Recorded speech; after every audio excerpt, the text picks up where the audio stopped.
नमस्कार, आप देख रहे हैं हमारा खास शो मनी मंत्र और इस अंक में आप सभी दर्शकों का बहुत बहुत स्वागत है। मैं हूं आंचल गुलाटी गुंबर। मनी मंत्र में हम चर्चा करते हैं आपके निजी निवेश से जुड़े हुए तमाम विषयों पर और आज हम बात करने वाले हैं आपके घरौंदे से जुड़ी हुई, जी हाँ, सपनों के आशियाने को मूर्त स्वरूप देने के लिए होम लोन बहुत सहायक साबित होता है और आज इसी विषय पर हम करने वाले हैं चर्चा। हमारे साथ विशिष्ट मेहमान जुड़ेंगी, लेकिन उनसे आपका तारुफ कराएं, लेकिन आपको बता दें कि आप फोन करके होम लोन किस तरह से आप उसका आवेदन कर सकते हैं या इससे जुड़ी तमाम जो जहन में आपके सवाल हैं, जानकारियां आप चाहते हैं, आप इन दो नंबर्स पर कॉल करके ले सकते हैं 2223097670 और दूसरा नंबर है 23387031। तो इस विषय पर हम करेंगे चर्चा, लेकिन उससे पहले आइए आपको बताएं कि जो फाइनेंशियल ईयर है 31 मार्च 2024 को उसका अंत होगा और 1 अप्रैल 2024 से नए वित्तीय वर्ष की शुरुआत हो जाएगी। नए कारोबारी साल की अगर हम बात करें 2024-25 में इसकी शुरुआत होने के साथ साथ देश में बहुत सारे ऐसे नियम हैं जो बदल जाएंगे। तो 1 अप्रैल 2024 से कई बड़े बदलाव होने जा रहे हैं। आइए इस रिपोर्ट के जरिए जानते हैं उन वित्तीय बदलावों के बारे में। फाइनेंशियल ईयर 2023-24 अपने आखिरी दौर में है।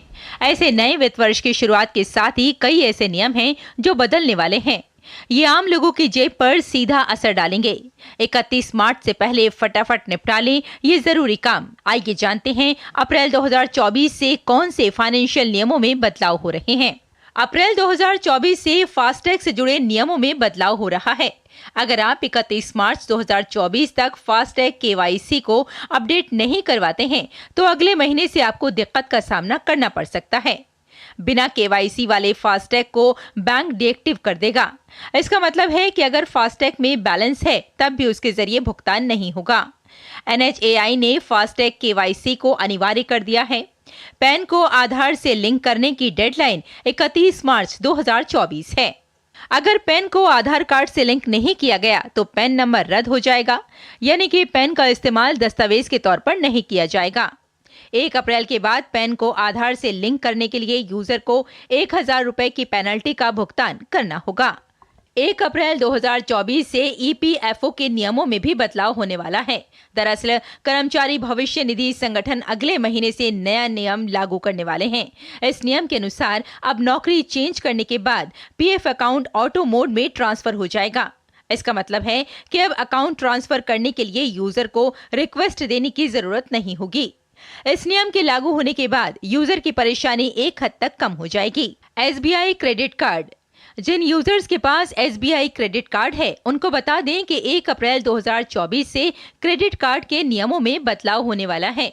अगर आप SBI क्रेडिट कार्ड के जरिए रेंट पेमेंट करते हैं तो बता दें कि 1 अप्रैल से रेंट पेमेंट पर आपको कोई रिवॉर्ड पॉइंट नहीं दिया जाएगा। कुछ क्रेडिट कार्ड पर यह नियम 1 अप्रैल से मान्य हो जाएगा तो वहीं कुछ पर 15 अप्रैल 2024 के बाद से लागू होगा। इंश्योरेंस के नियमों में होने जा रहा है बदलाव। इंश्योरेंस सेक्टर में भी 1 अप्रैल से बड़े बदलाव होने जा रहे हैं।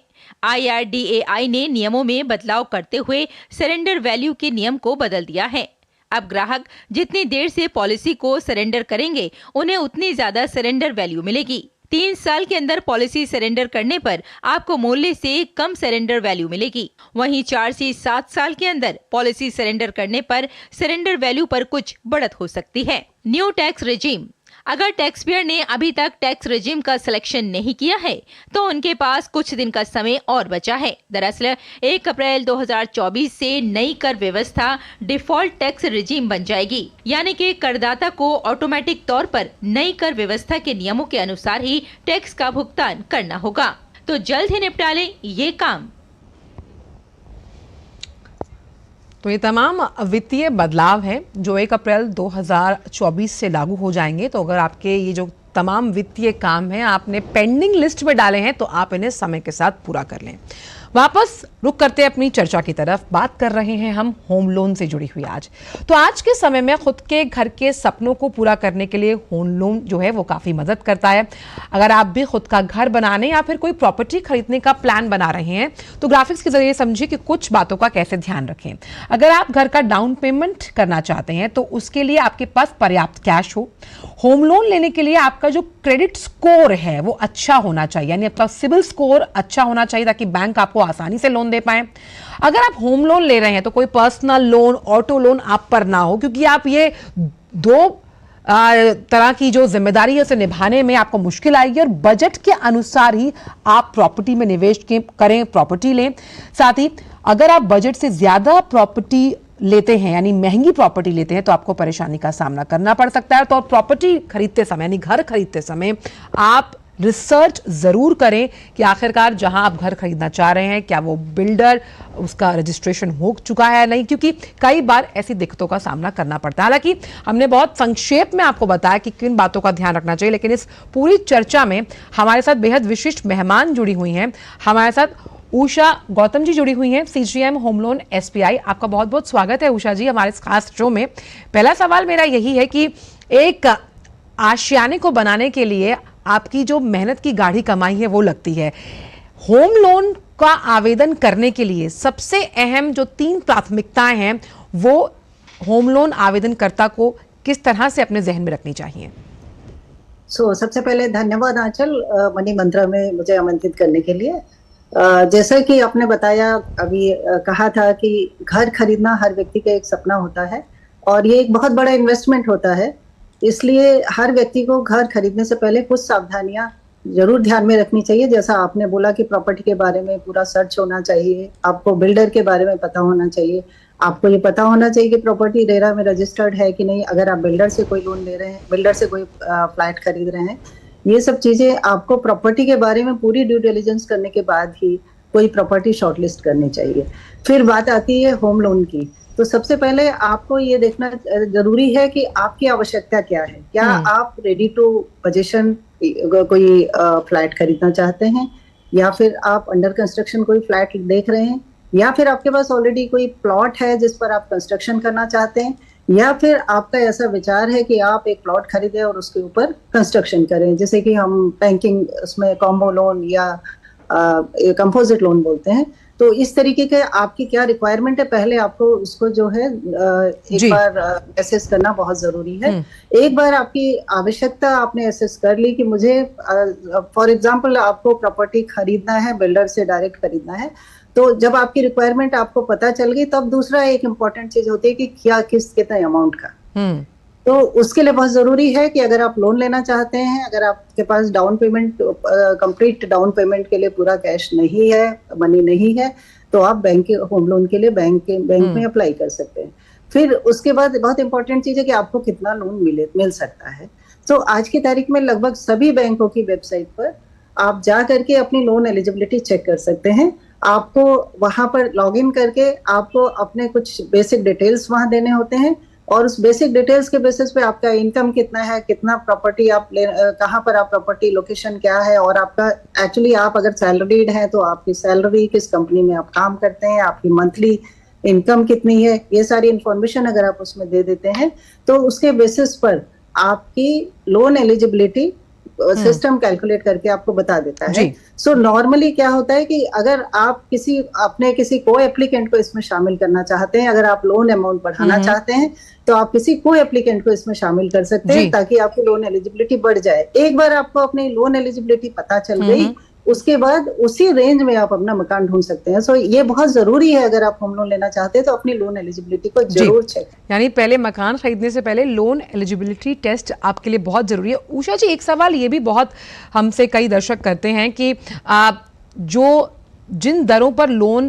प्रोवाइड करवाया जाता है, क्या उसके लिए सरकारी बैंकों में जाना ज्यादा महत्वपूर्ण रहता है, या फिर प्राइवेट बैंक्स पर भी हम भरोसा करते आए हैं जिसमें MCLR और फ्लोटिंग रेट्स, इसका अगर हम अंतर समझ पाए उन लोगों के लिए जो घर खरीदना चाहते हैं? देखिए, हर बैंक के अपने अपने इंटरेस्ट रेट हैं, और आपको पता है, जैसे आपने बताया कि आप आजकल लगभग सभी बैंक सिबिल स्कोर या आपके क्रेडिट रेट रिपोर्ट से रिलेटेड इंटरेस्ट रेट पर आपको लोन देते हैं। तो अगर आपका सिबिल स्कोर बहुत अच्छा है, 750, 800, 850 है, तो आपको होम लोन जो है सभी बैंक या HFC कम दर पर देंगे।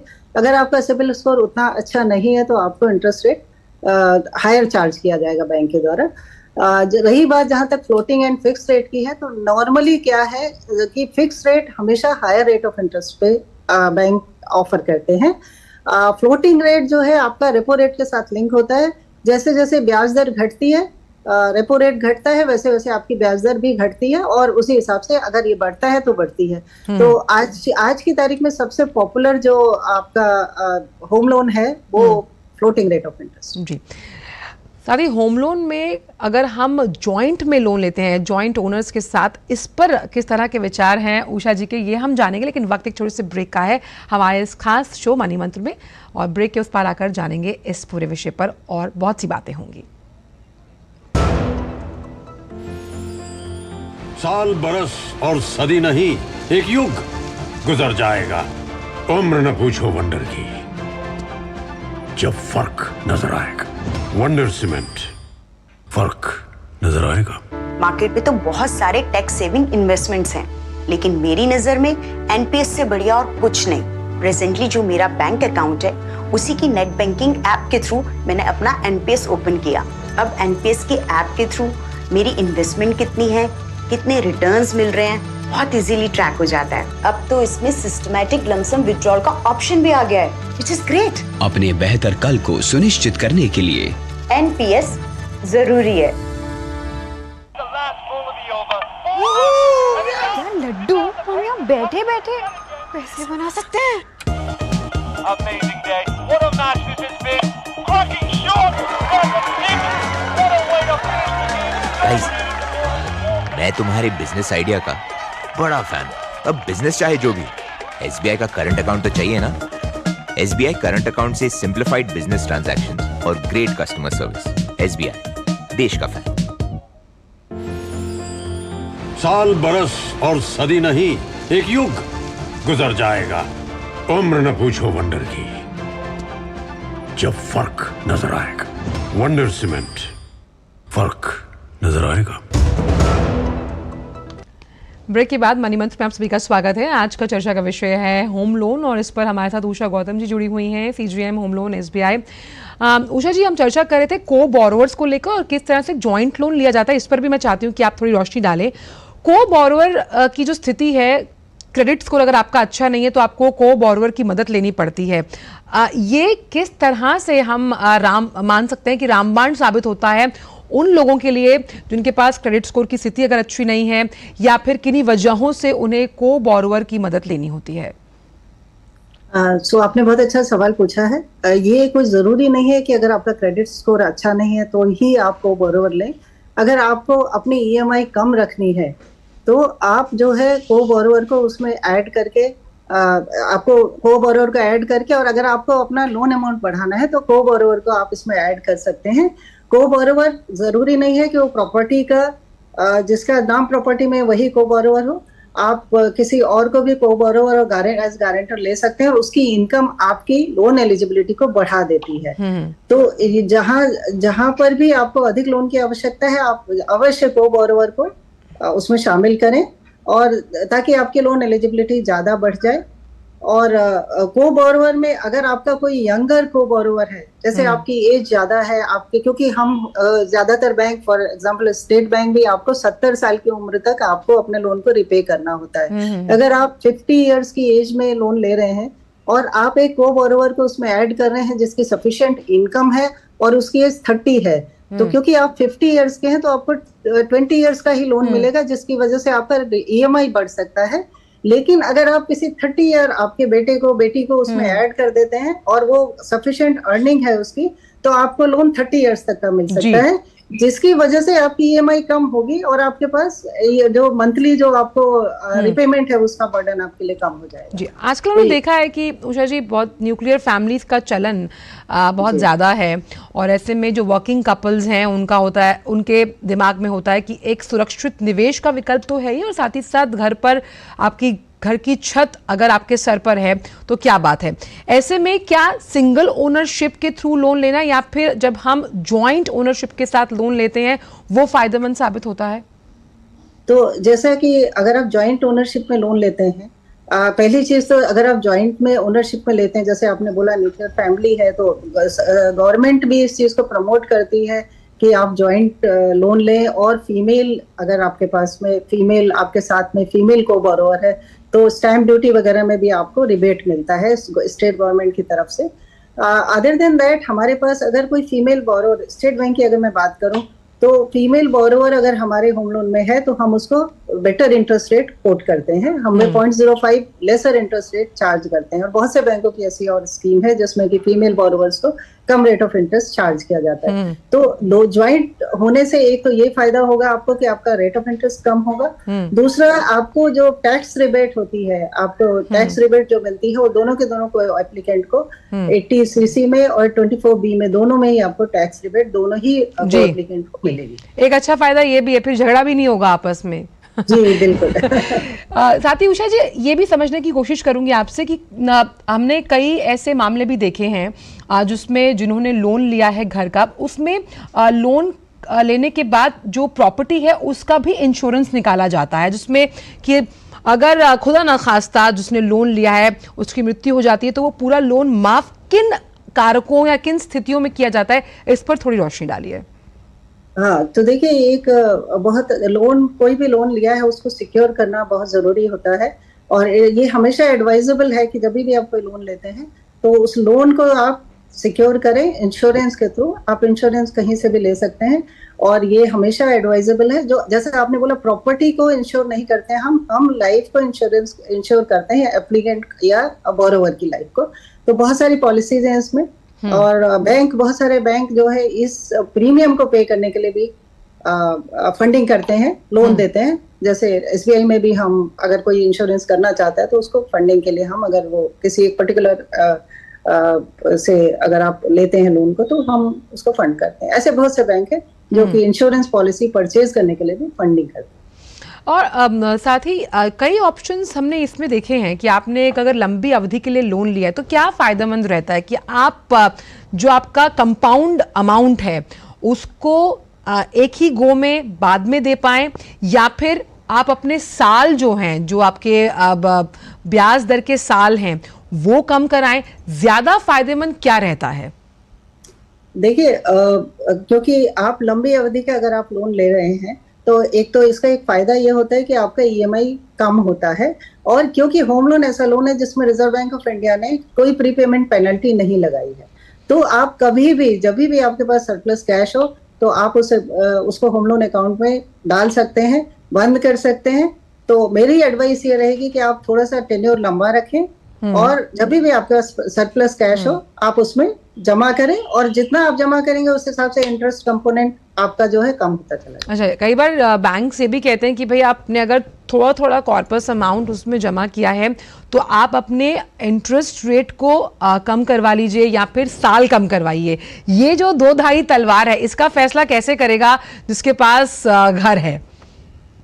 देखिए इंटरेस्ट एक्चुअली अभी ये जो इस तरीके की चीज हुई है वो जब इंटरेस्ट रेट काफी बढ़ गया पिछले 2-2.5 साल में, कोविड में क्योंकि इंटरेस्ट रेट बहुत कम था, बैंक बहुत कम रेट चार्ज कर रहे थे, RBI ने रेपो रेट बहुत कम किया था, तो उसके बाद पोस्ट कोविड जो रेट ऑफ इंटरेस्ट बढ़े हैं उसकी वजह से EMI कस्टमर्स की बढ़ी है। तो जो बात आप कर रहे हैं वो उसकी बात कर रहे हैं कि भाई आपको अब या तो ये जमा करवाइए इसके अंदर या फिर EMI बढ़वाइए। तो ये एक वन टाइम एक फेनोमेना था जो कि कस्टमर्स ने काफी लगभग सभी कस्टमर्स ने या तो EMI बढ़ा ली है या फिर उसमें रिपेमेंट करके उसको जो है EMI को फिर जो था उसको नॉर्मल कर दिया है। तो इस तरीके की स्थिति नॉर्मली नहीं आती है, ये क्योंकि एक्सेप्शनल कुछ इस तरीके की चीज हुई थी कि लगभग 2.5% रेट ऑफ इंटरेस्ट सभी बैंकों को बढ़ाना पड़ा था बिकॉज रेपो रेट बढ़ा था, इसलिए इस तरीके की स्थिति आई। चलिए, लेकिन किन्हीं वजहों से अगर हम लोन वापसी नहीं कर पाते हैं उसमें क्या विकल्प रहते हैं, इस पर भी करेंगे बात, लेकिन वक्त एक छोटे से ब्रेक का है हमारे इस खास शो मनी मंत्र में। कहीं मत जाइए, जुड़े रहिए DD न्यूज के साथ। साल बरस और सदी नहीं, एक युग गुजर जाएगा, उम्र न पूछो वंडर की, जब फर्क नजर आएगा। वंडर सीमेंट, फर्क नजर आएगा। मौसम को अपने पैशन के बीच जो नहीं आने देते, मैं उनका फैन हूं। मेरी तरह SBI भी आपका फैन है, इसलिए SBI आपके लिए थोड़ी एक्स्ट्रा मेहनत करता है। तो excellent customer service, assistance to MSMEs और टेक्नोलॉजी-ड्रिवन बैंकिंग सॉल्यूशंस। घर छोड़ दूं?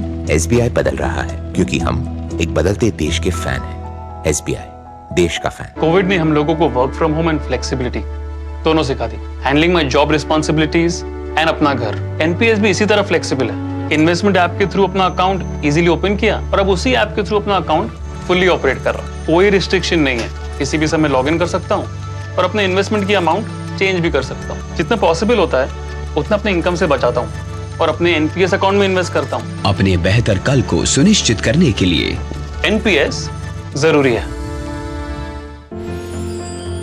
साल, बरस और सदी नहीं, एक युग गुजर जाएगा। उम्र न पूछो वंडर की, जब फर्क नजर आएगा। वंडर सीमेंट, फर्क नजर आएगा।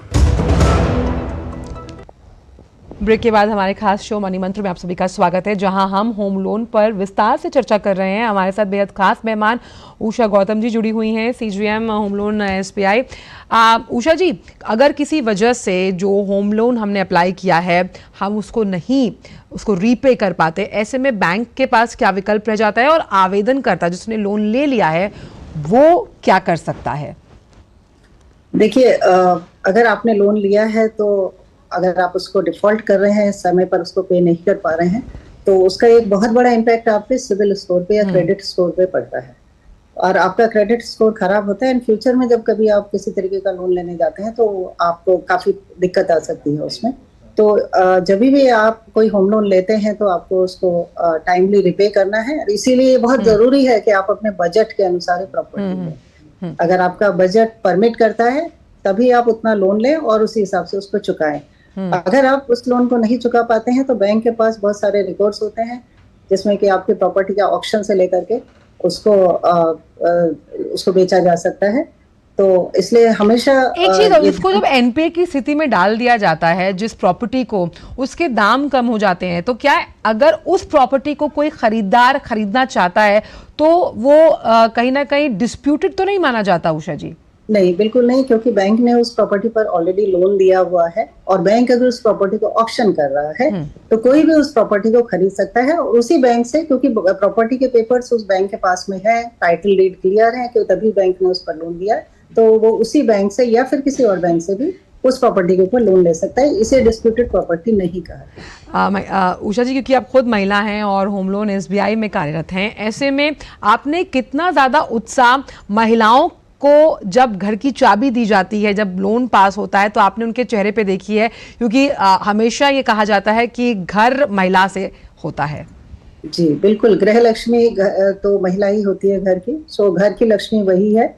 एंड अभी हम आपको ये जानकर बहुत खुशी होगी कि हमारे बैंक में भी 80% से ज्यादा लोन जो है उसमें इनवेरिएबली एक महिला एप्लीकेंट होती है और घर की चाबी जब महिला को दी जाती है तो हमने ये देखा है कि जो जब चाबी लेते समय जो एक संतोष और सेटिस्फेक्शन होता है पूरे परिवार के अंदर, वो आप उसकी तुलना नहीं कर सकते किसी से। बहुत अच्छा भाव होता है। बिल्कुल, आखिरी सवाल आपसे यही कि आपके वो 2 अहम टिप क्या रहेंगे उन लोगों के लिए जो अभी घर खरीदने का सोचते हैं फिर अपने कदम पीछे रख लेते हैं? सबसे अहम 2 टिप आपकी तरफ से, ताकि आने वाला जो फाइनेंशियल ईयर है वो उनके लिए, उनके जो सपनों का घर है उसकी चाबी के लिहाज से साबित हो। बिल्कुल, आप 2 टिप है कि आप अपना सिबिल स्कोर अच्छा रखिए, नंबर 1, और नंबर 2, जब भी आप प्रॉपर्टी खरीदने के लिए जाएं, अगर आप बिल्डर से कोई प्रॉपर्टी खरीद रहे हैं तो आप देखिए कि उसे किस बैंक ने अप्रूव किया है। प्री अप्रूव प्रॉपर्टी अगर बिल्डर से आप ले रहे हैं तो इसका मतलब है कि उस प्रॉपर्टी के अंदर कोई किसी तरीके के लीगल और कोई तरीके के इशू नहीं है। तो प्रेफर करिए कि अगर आप बिल्डर से लेने जा रहे हैं तो हमेशा प्री अप्रूव प्रॉपर्टी को प्रेफर करें। अब मुझे जाते जाते एक चीज और भी याद आई कि प्रधानमंत्री आवास योजना का जो फायदा है, जो जिसपे करीबन वेव ऑफ किया जाता है 2.5 लाख रुपए जो महिलाएं जो लोन लेती हैं, उसका फायदा किस तरह से बैंक जो है वो जो तमाम लोन आवेदक करता है उन तक पहुंचाते हैं? तो अभी फिलहाल प्रधानमंत्री आवास योजना हैंड अप है और जब भी प्रधानमंत्री आवास योजना में आपको इंटरेस्ट सब्सिडी मिलती है तो वो डायरेक्टली अगर आप एलिजिबल हैं उसके लिए, तो डायरेक्टली आपके लोन अकाउंट में बैंक क्रेडिट कर देता है सेम अमाउंट, जैसे आपने बोला जो भी सब्सिडी अमाउंट होता है वो उसमें हो जाता है, और आपकी इंटरेस्ट एंड आपका जो रिपेमेंट लायबिलिटी है उससे कम हो जाती है। तो उसमें कस्टमर को कुछ भी करने की जरूरत नहीं, बैंक डायरेक्टली इसको है। बहुत बहुत शुक्रिया उषा गौतम जी, आप इस शो पर आई, आपने अपने विचार इस मंच से साझा किया और होम लोन से जुड़ी जो तमाम बातें थी वो इतनी सरलता पूर्वक हमारे दर्शकों को समझाई। बहुत बहुत शुक्रिया इस खास शो पर जुड़ने के लिए। तो मनी मंत्र में हमने आज चर्चा की होम लोन विषय पर। अगले हफ्ते भी कुछ ऐसा ही निजी निवेश का विषय हम आपके लिए लेकर आएंगे। तब तक के लिए आप हमें और हमारी पूरी टीम को दीजिए इजाजत। आगे आप देख सकते हैं समाचार मेरी सहयोगी शैला के साथ। नमस्कार।